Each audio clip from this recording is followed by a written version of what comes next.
Hi, this is Mehdi, Hey, this is Fran. and this is Total Tactics Football. Tonight, we're going to be talking about the Court of Arbitration's decision and the report that came out on the Man City and UEFA case. So, Fran, would you like to give us some summary?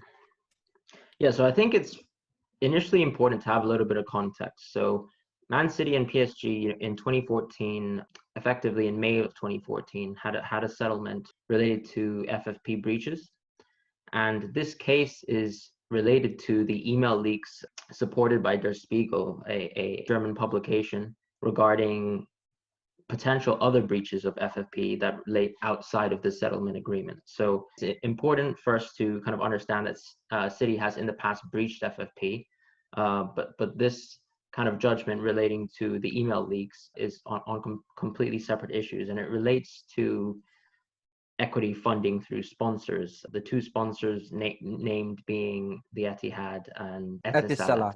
So in this case, what the Court of Arbitration of Sport determined was that the Der Spiegel communications were somewhat not portraying the true image of what City were actually doing in relation to FFP. One of the leaked emails actually was written before in 2010. So that actually is before FFP was introduced. FFP was introduced in 2011-12, and therefore, on that ground, one such email was inadmissible as evidence. Yeah. And then we also had sort of the time bar argument.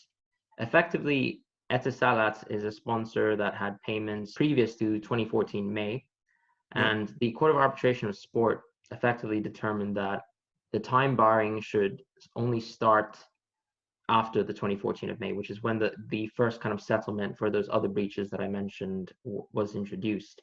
And therefore, the Etisalat payments and any sort of sponsorship argumentation around that is time barred. And so Okay. we only really look at the Etihad decision.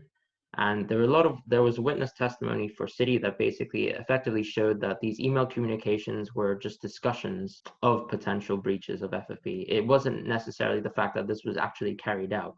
And furthermore, the judgment sort of proved as well that Der Spiegel had, effectively combined two emails into one, and also had removed certain sections of emails to try and distort the image of what City were doing in relation to FFP breaches. But however, and this is an argument that obviously City came up with early on, where they effectively said that Der Spiegel had obtained these emails on an illegal basis.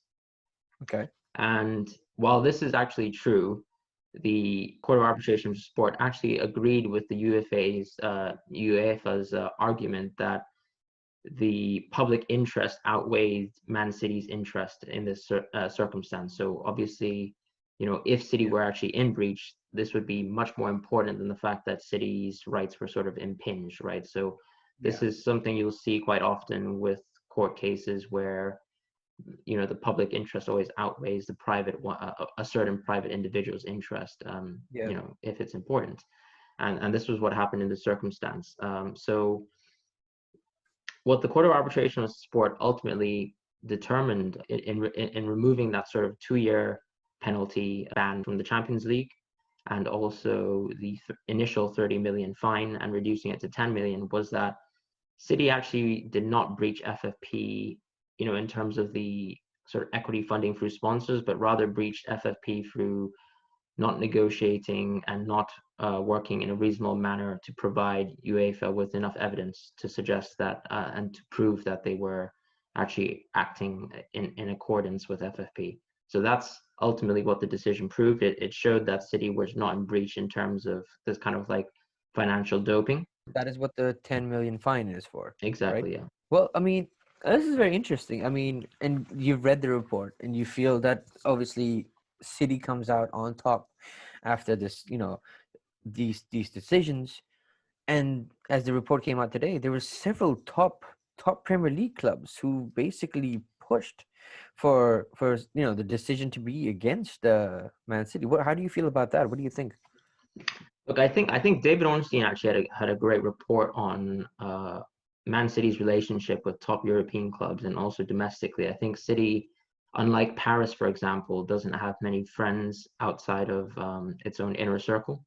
Yeah. So they failed as a club so far to kind of have buddy arrangements, like Paris does, and you don't see the same is actually against financial doping from a rich owner, right? Yeah. I think many people have been in general dissatisfied with City's rise, and obviously previous to that, Chelsea's in a very Yeah. similar manner. And I think that's a separate argument, because when you look at why FFP was created, it was, effectively to reduce the financial debt in football. Yeah. And if you look at, for example, City's position in terms of revenues and in terms of how they're spending in relation to that, it's, for the most part, for the last few years, has been perfectly fine. Do whatever, but I do feel that's quite harsh. Yes, we know Man City, but they played with the loophole that's available inside. It's not like they breached anything; they didn't break any rules. And what do you think is the implication of this going forward? Like, how do you feel the other clubs are gonna feel? What they're gonna do? Do you see some changes coming forward?